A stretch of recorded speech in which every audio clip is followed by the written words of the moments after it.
Has it surprised you that City, Goffey mentioned Harry Kane, there was a few centre forwards getting thrown about, and we're all experts, and nobody enjoys watching City more than me, but I'm thinking to myself, watching them last season, if you'd an out and out goal scorer, they're getting 30-40 a season. Well, with the Kane thing, I'm a bit like, we're going to get 3 years out of Harry Kane, or we're going to get 10 out of Haaland. We've got to go up, and I still can't believe that we haven't bought Bellingham. I can't believe he's still at Dortmund. He's got to go somewhere soon. He's an outstanding player. But Kane was like, yeah, if we buy him, it's pretty much guaranteed 3 years of glory. But Haaland, you know, there's things to work on there. He could be like the beast of all beasts. So when we heard our chairman say at the end of the Champions League, we're going to go out, we're going to buy, we're going to spend, nobody thought Jack Grealish.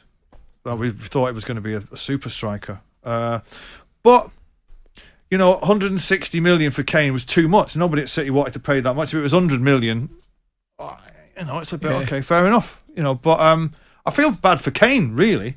You know, and but I think for City fans, personally, speaking for them, I think I can in this, it's like we all want Haaland.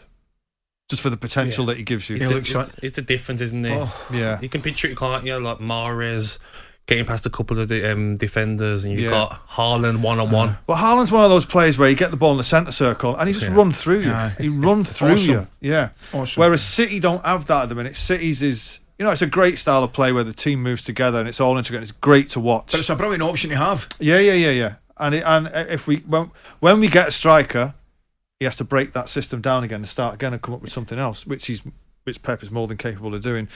But this season will be interesting. We've done it before. I think we can do it again. I think whoever finishes above us wins the league. I don't disagree. I think the competition, the challenge this year is incredible. I'm looking at teams like West Ham, who there's been a steady improvement in.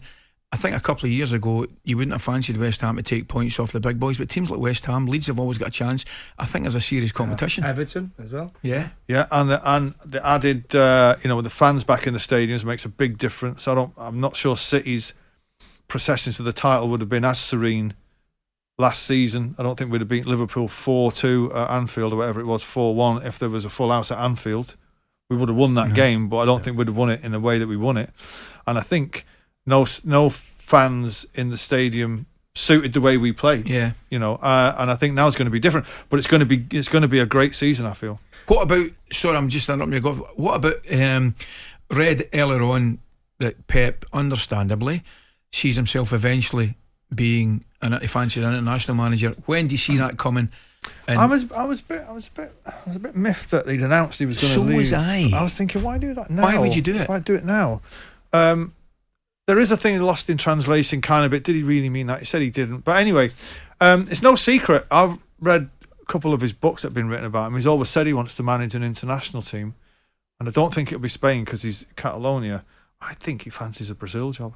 Yeah, I said that on air like a couple of weeks ago. I'm with you. Brazil. Can you imagine that manager of Brazil? Right? You can see it, can't you?